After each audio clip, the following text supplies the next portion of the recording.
Well, welcome to another episode of Mission Driven You. This is a podcast for people who want to do good and to do well in the world. And on that front, I'm really excited to share Danielle Matthews with you today. A lot of you that are listening are individuals trying to figure out, how do I find the strength to overcome something, or how do I find the strength to keep going? And I think what you will find is that Danielle's story is really incredible. So I'm so grateful to share you with the audience, Danielle, and welcome.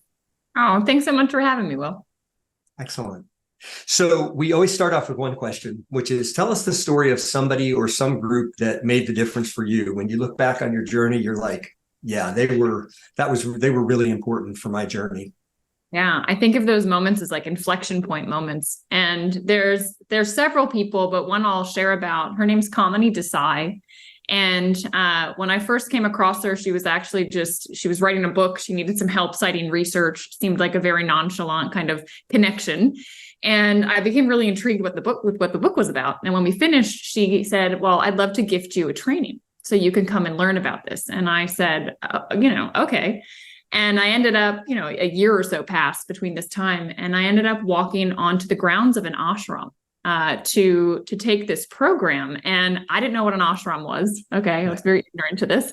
And she said, oh, I'd love for you to meet my dad. I didn't know who her dad was. Turned out her dad is like a living legend. His name is Amrit Desai. Guru Dev is what he's called, beloved guru.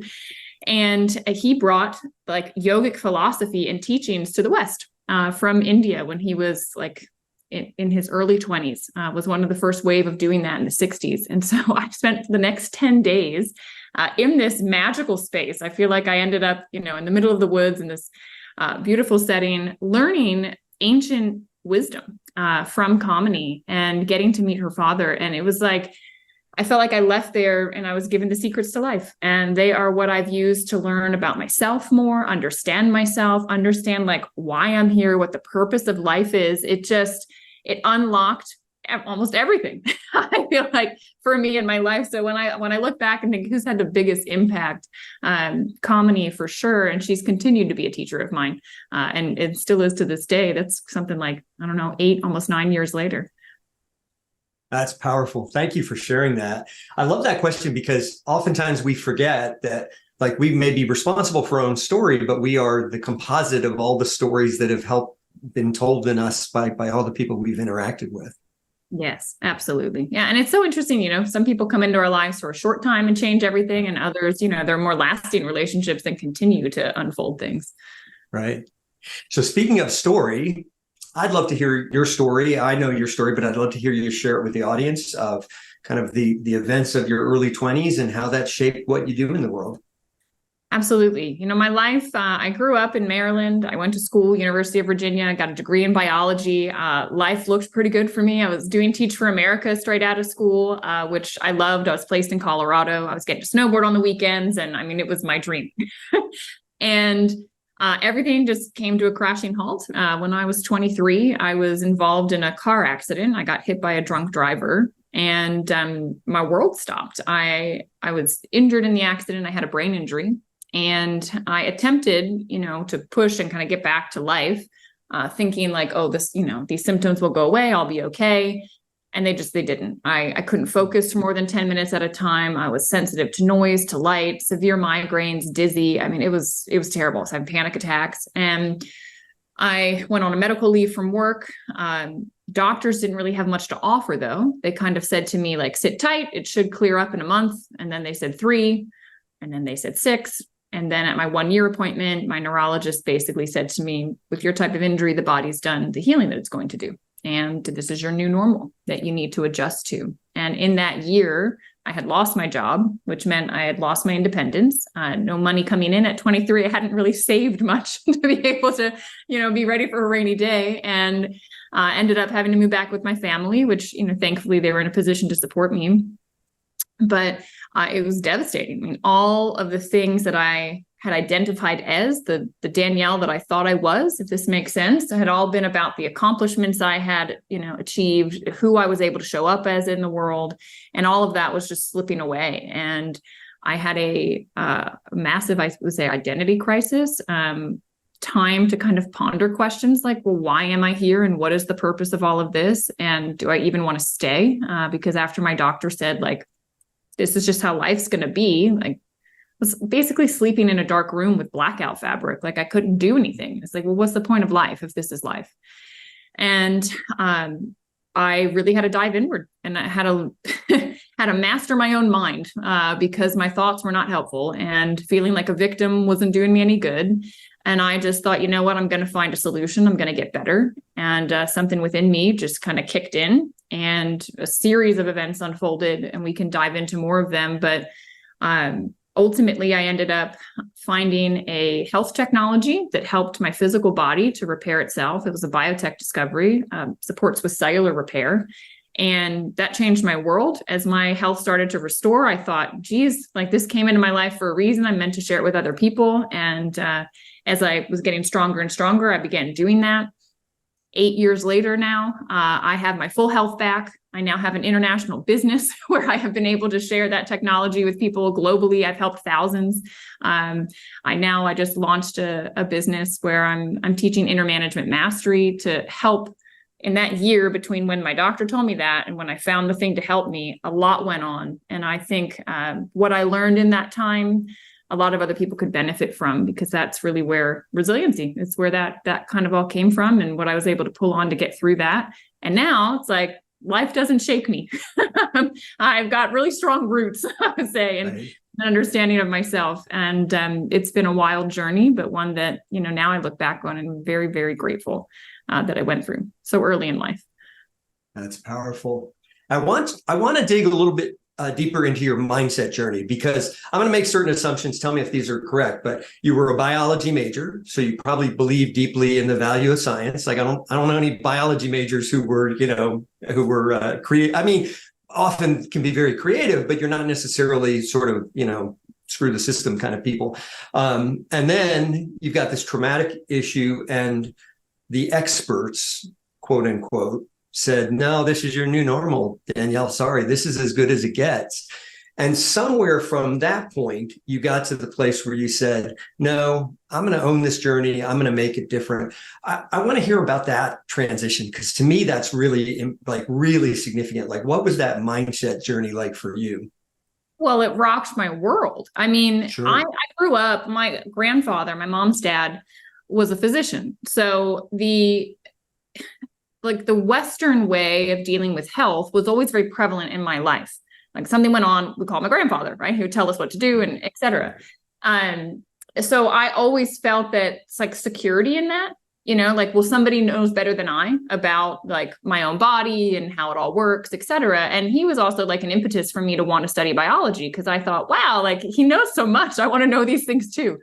And I've always been curious about how things work. And, when my neurologist said that to me, it shattered my reality, because I thought someone would always have my back. I always thought, well, somebody has the answer. And all of a sudden, the external world was basically saying, we've got nothing for you. Like, there is nothing. This is it. This is as good as it gets. Like, he basically told me, shape my life around my symptoms, move on. Like, you can't move on from that. There's nothing to move to when you can't focus, you can't do anything.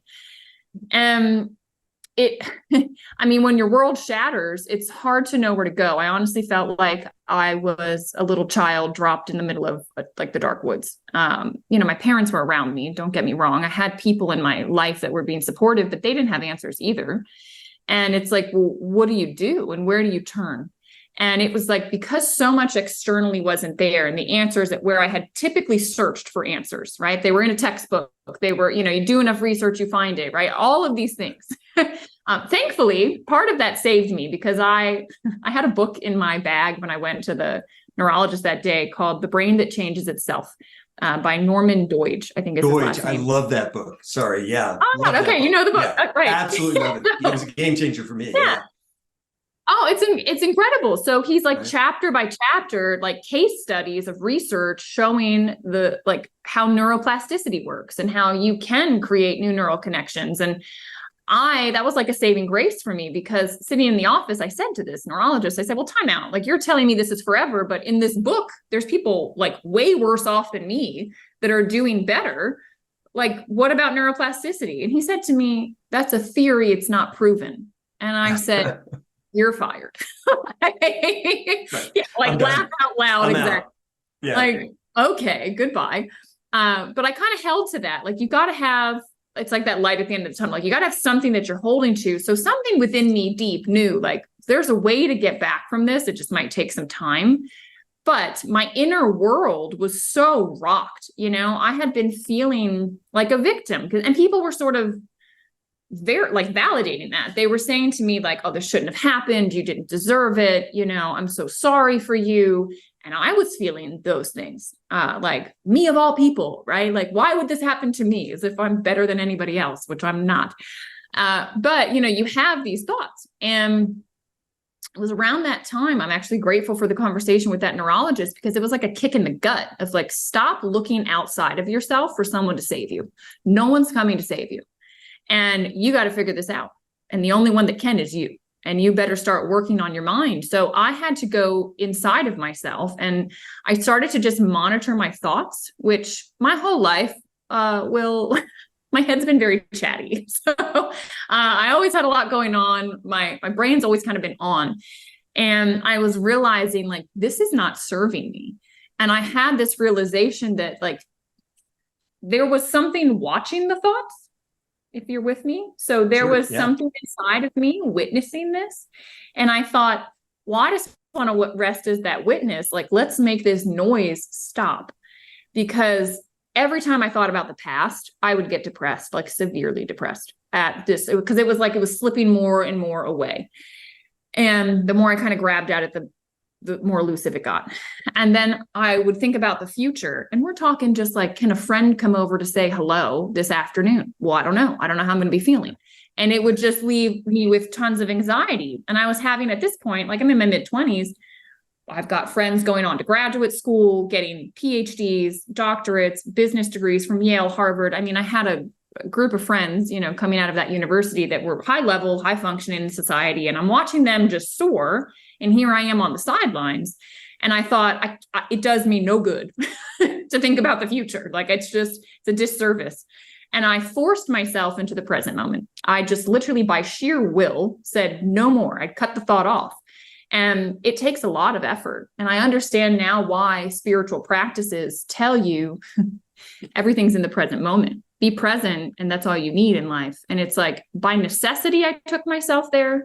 And it was as if everything then opened up there, where I saw, oh my gosh, like, this is all I need. Like, look at how beautiful, how green the grass is. I mean, as crazy as it sounds, I started to just appreciate things that I had never slowed down enough to actually see. And the dynamics of other people I started to witness. And I was like, oh my God, people are on this like loop behavior, getting reactive about the same stuff. It's like, I started to be able to see arguments before they happened. I'm like, how do you all not see this? And how do you all not see that it's not even about this situation? Like, y'all are mad about things from like a year ago that you're bringing into this moment. I realized I was not exempt from that I also had things that, were patterned behaviors. And I start to just really go inside of myself and get really curious, non-judgmental. That was key, but just curious about, like, well, where are these thought patterns coming from? Which ones are serving me? Which ones aren't serving me? Can I change them? Is there a way to insert a new way of being, because this old way is not helping me? And I found meditation. So Kamini's book came in at this exact time.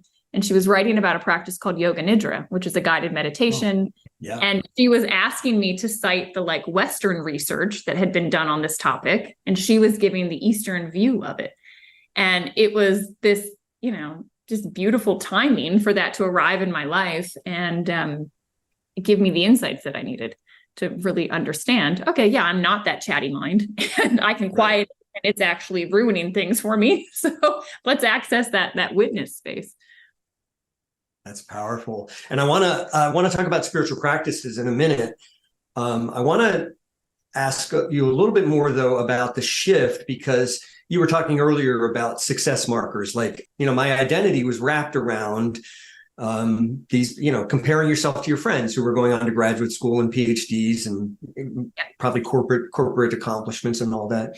What was happening for you identity-wise? And actually, what I'm more interested in, like, what needed to happen identity-wise for you to kind of get ready for and embark on that journey of healing? It had to all break down.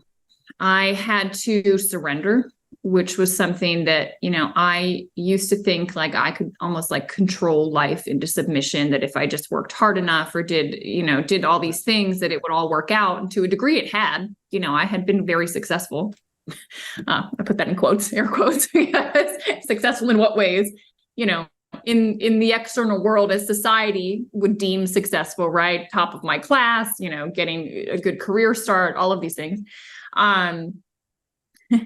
And all of that had to go. It was like this illusion. Like, I'm so grateful because it was this realization that had to occur that like all of that actually doesn't matter. And while that's nice, you really came here for a lot more. And there was so much more to life than just like achieving the job, getting the money, earning the degree, like all these accolades. There's so much more. And it's interesting because I had kind of felt it. Like you perform well, you do things, like there's like this moment of like a high and you feel great. And then like it's back to like, okay, now I got to go after the next thing. And it's just like constant chase that you never arrive. And my life brought me to a moment where it was like, well, you can't even chase anymore, Danielle. Like you can't even go after anything anymore. Like I feel that my soul, my higher self orchestrated this to pull me out of that because I was so distracted by it, to go, no, sit over here, witness what you were doing and realize that there's more. And you need to go learn about what more there is. And then bring that out into the world, because that's really why you're here. So it was a complete dissolving of my identity. I don't know. I'd never heard the term ego death, but I would say that now that I've heard it, that's what happened. This identity of who I thought I was completely dissolved, and it was completely disorienting. I mean, completely. I'm talking about this now. I'm 11 years out, so I've got perspective. But in the moment, and this is years of work, because even when I started to feel better, I learned to master my inner world. So I wasn't crying all the time. I wasn't having panic attacks. I was happy. I was joyful. I could find pleasure in the moment, peace. But then when I started to feel better, it was like, this was just as difficult. And honestly, Will, I don't talk about this very much, but once I had to start putting my foot back out into the world, it was like, well, nothing's the same anymore. And I flirted with the idea of kind of, okay, go back to grad school, do the things like that everybody's doing. And it was like every part of my being was screaming like, no, you're not going backwards. Like you're going forward this way. But that way there was no path, and I didn't understand it. And I couldn't figure out, well, who am I in this world that I don't identify with anymore? It would be as if you, like Neo, you get pulled out of the matrix and you're looking at it and it's like, well, I don't want to go back to that now that I realize there's more, but what do I do now that I realize there's more? And it was really disorienting. And that's where comedy and these teachings that I started to learn, that's why it all clicked in. And it was like, oh my God, there's other people for thousands of years, actually, that have been through similar experiences, similar realizations. And here's how they would lay it out for you. Try that on and look at life with that lens, and just realize like it's all about just expansion and more expression and discovering more and more of the things that, your soul is hung up on that you need to release. And like life is this just beautiful game. And it's like, I'm a different human being. It's wild. Like I think back to the Danielle that was, graduated from college. I look at the world very differently now. Right. And I think when you go through these things, you have to. I talk often about post-traumatic growth. And it's like people that have been through intense traumas that like their world shatters. Everything they knew, now they question. But they're able to pull it all back together and like put the pieces back together in a very different way with a very different perspective now on life that they're grateful for, that actually is empowering. It's like that's post-traumatic growth. And I think more people need to realize, like, when you have the challenges in life, when you're being broken down, it's actually an opportunity for growth. It's just change, and it's okay. It's actually really, really exciting when it happens. I really love that perspective. It's what Viktor Frankl would call a redemptive perspective on your suffering.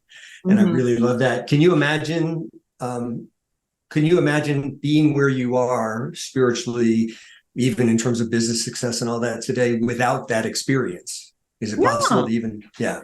It would be impossible. And I've got, well, like this behind me, this yin yang with the tree of life in it. It's like we know this world, Earth, like there's polarity here. There is dark and light. There's day and night. There's love and hate. Like there's all of these things. And I think as humans, for some reason, because it feels good, probably, we tend towards the light. We tend towards the joy, to the happy, to the good times. And when the bad times pop up, we think like it's not okay. But the truth is, it's all part of the whole. You have to have one to appreciate the other.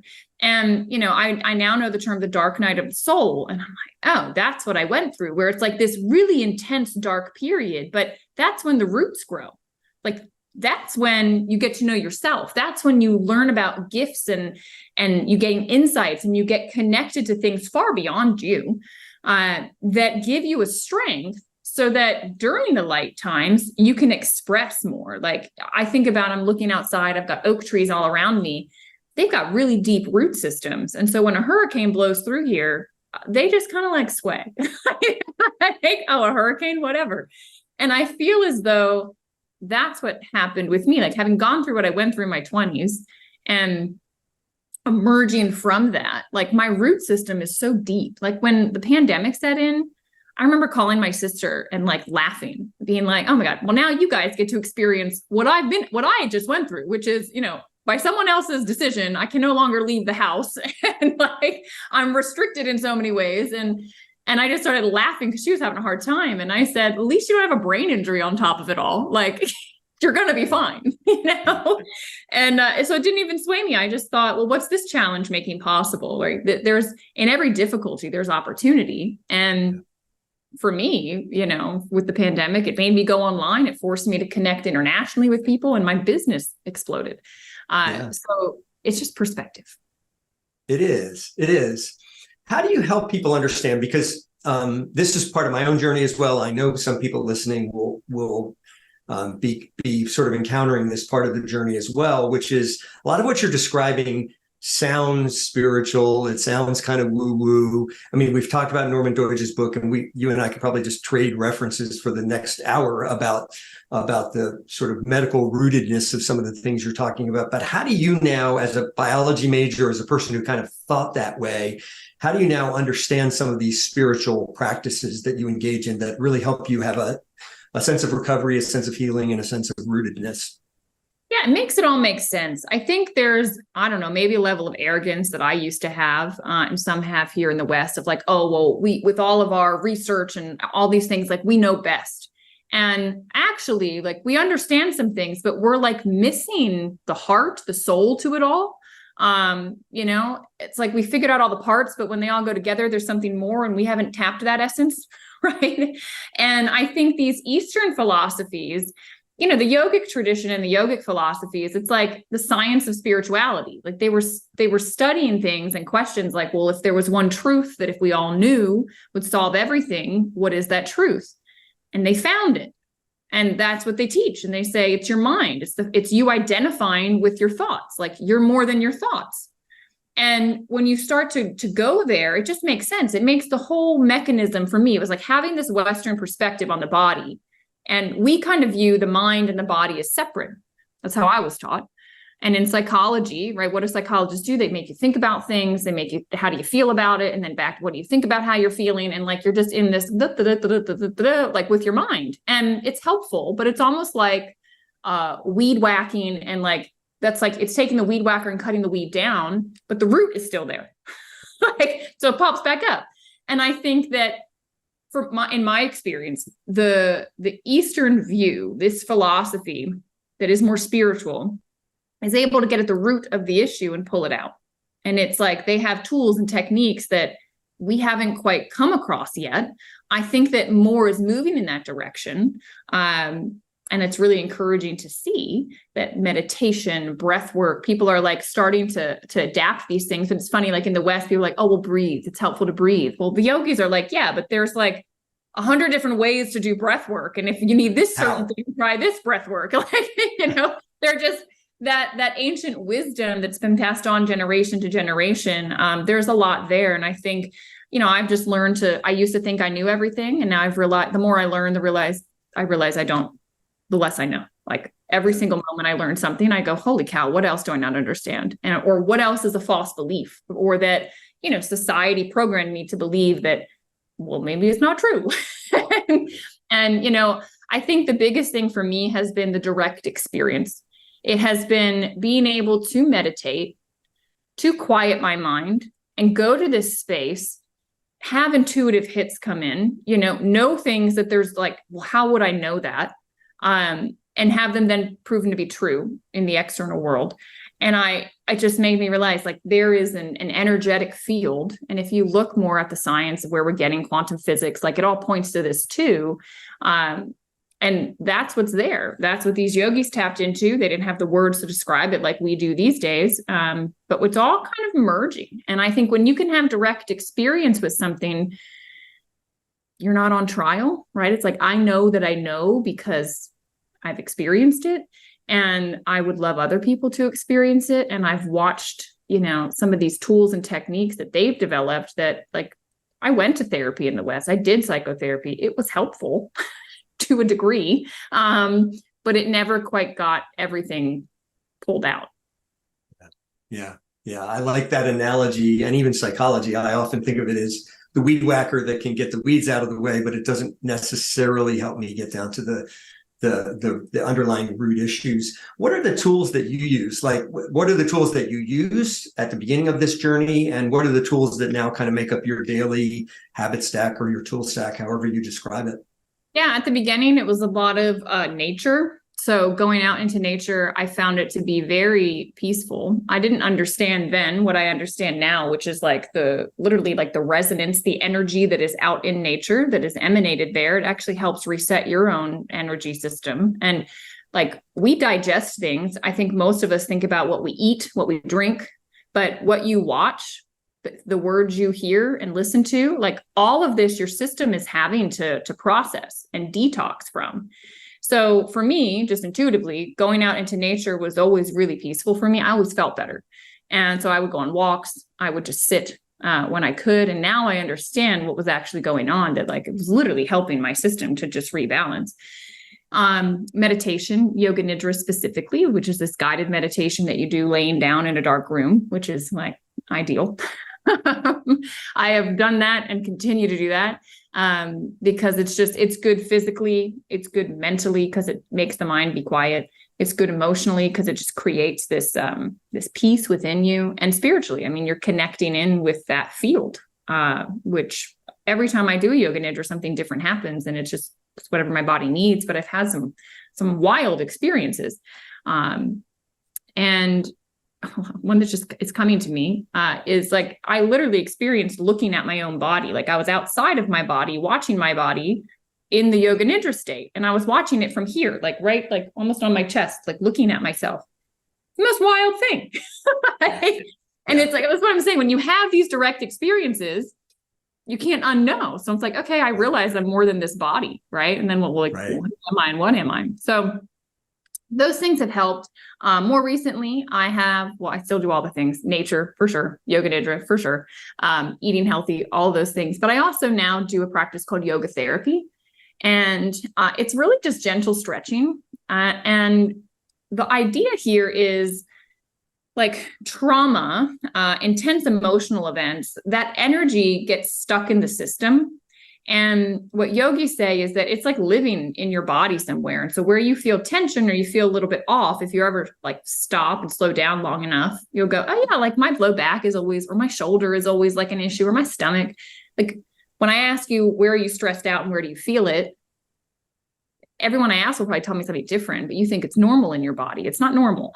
This is this energy that's just stuck in your system and it's screaming at you that it wants out. And yoga therapy says, great, let's create the space to just go be with that and let it move.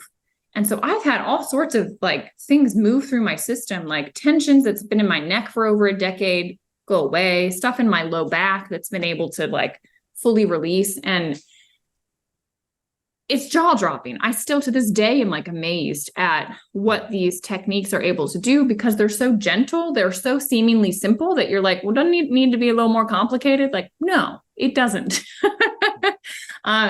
So I do those things, and yeah, it's amazing the peace that just continues to kind of emanate from within, and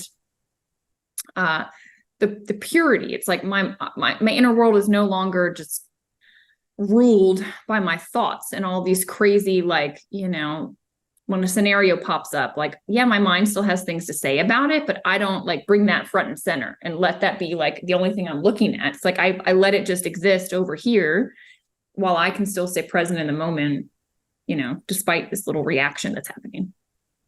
I love that. And for you, this isn't just you kind of sitting in a quiet room alone. You use these practices to ground yourself, but then you take it out, and you've been very successful in the business world. So I'd love to have you share kind of the correlation between those two. What do you think is the relationship between this grounded work that you do, the work of what you call post-traumatic growth, and how well it's helped you thrive in the market? Great question. And I think first thing, the better I understand myself and my inner world, the more I understand other people, because we're all humans on the same journey with the same mechanisms happening. And when I had this self-awareness, it was like all of a sudden other people became much easier to understand. And I had a ton of compassion because I could see how their mind was just like ruling their life and causing them anxieties and fears and all this stuff. And I think that because a lot of people have said to me, Danielle, I don't know what it is about you, but I'm drawn to you. Like, what is that? Like, you've got this thing that I can't quite put my finger on, but I want what you have. And I know what they're talking about, because what I've been able to do is just, I've removed the mind, my ego. I'm not perfect, but in most scenarios, I'm able to keep it over here so that like my true essence, what I would say is like the light of the divine is able to shine through, and people recognize it because they know that that's inside of them too, but they've never been able to get there because they're so dominated by the mind, and they feel that energy and they're like, well, how did you do it? So there is a degree of like attraction that happens that I think has been able to benefit me in the business world because I put people at ease in my presence. There's, peace. There's no judgment that ever comes from me. And I think people feel that because I don't judge myself and I don't judge them. I have no expectations, which I'd say a lot of entrepreneurs and people that are starting business and they're getting out there and they're networking, they're like, there's really an expectation or like this need of like, oh my God, I need you to do this. So, and it clogs the energy flow. And I have just realized like so much unfolds without my doing. When I try to get in the way of it and think it should be a certain way, it's like I'm funneling this incredible energy into like this tiny itty bitty little sliver of what could happen versus just telling my mind to like, stop. Like, yeah, it could be that scenario, but maybe something else is better. And I open myself up to the maybe something else is better. And I trust the flow. Things unfold. And people, again, they feel that like Danielle's not pushing me. Like she doesn't need me. Like, and so when you don't push or pressure, it draws people to you. And that's key in business. And everybody kind of misses that because they're so all about themselves. And I take care of myself in the morning, and then I put myself aside and I say, how can I show up? How can I serve? How can I be present with the people in front of me? And, I have this concept of like, leave everyone with an impression of increase. I think it was The Science of Getting Rich, Wallace Wattles. I love that book. I've probably listened to it like 100 times.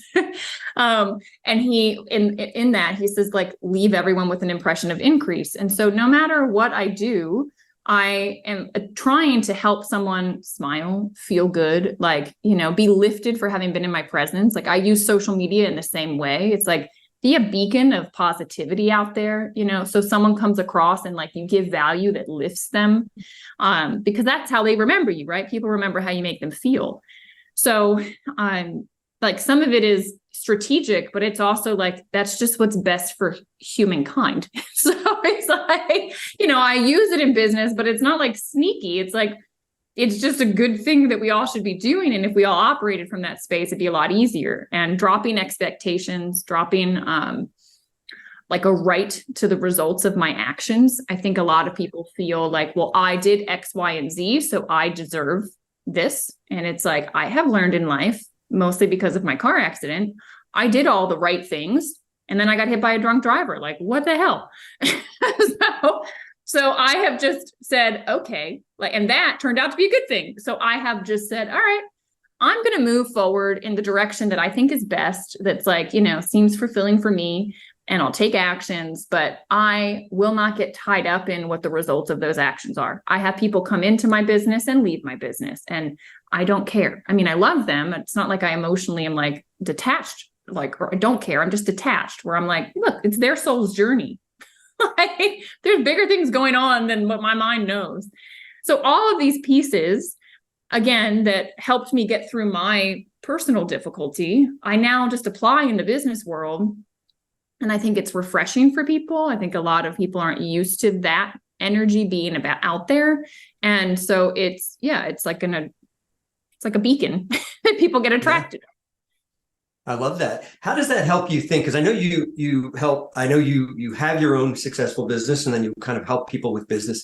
How does that help you think about like sources of income and stuff like that? Because I know for me, like, as my journey to entrepreneurship, which was later in life, there was this sense of like, well, this one thing better work out, or that's it, I'm done for, How do you help people think about not just multiple sources of income, which is important, but more broadly, like being open to whatever the universe wants to bring to you?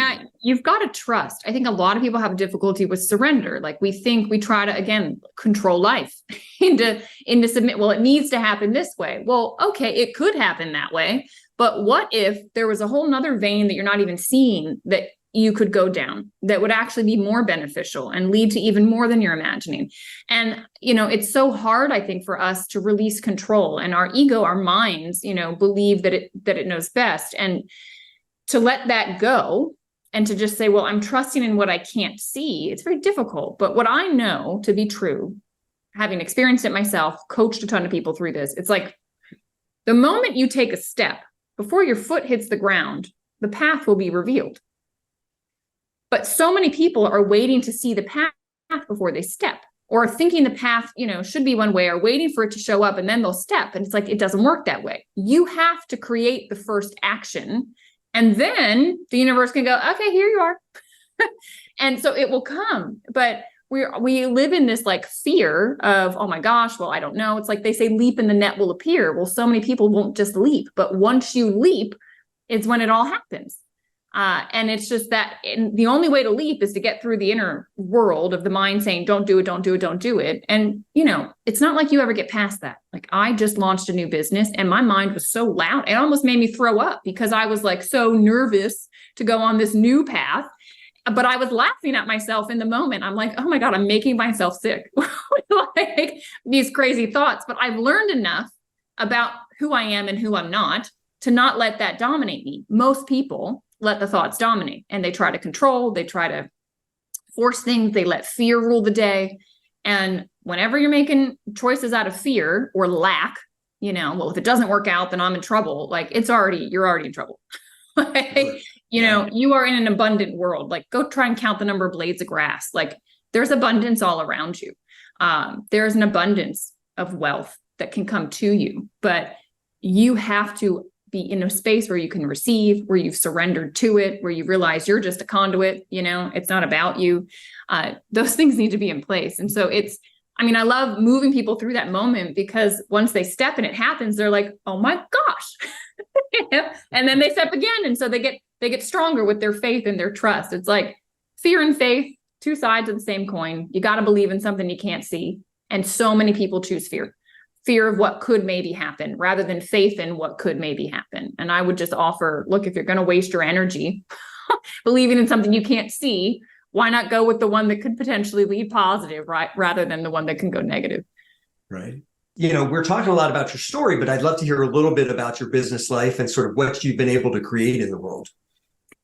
Yeah. Well, interestingly, my first kind of endeavor was in the network marketing space, which prior to all of this, I would have said was like a sleazy business model and something you should stay the heck away from.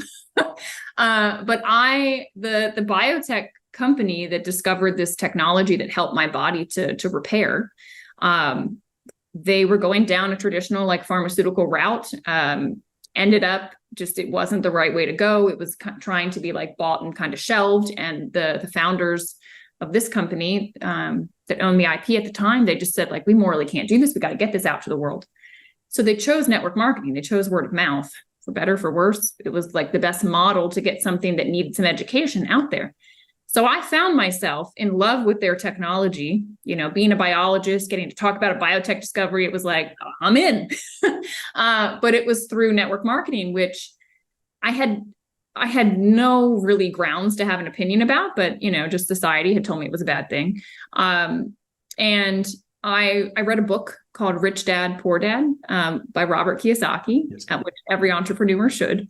And he talked about like the value of the network marketing industry and how it teaches people entrepreneurship without all of the like burdens and intense things of like all of the worrying about IT and distribution and market, like all of the things that you have to wear, all the hats you have to wear as an entrepreneur. It was like, no, in network marketing, like you partner with a company that takes care of that and you just share your story. And I was like, I could do that. So I learned business in that space, and I got out into my community to meet people. I've grown my business entirely in the cold market. Like nobody that's in my business I knew when I started.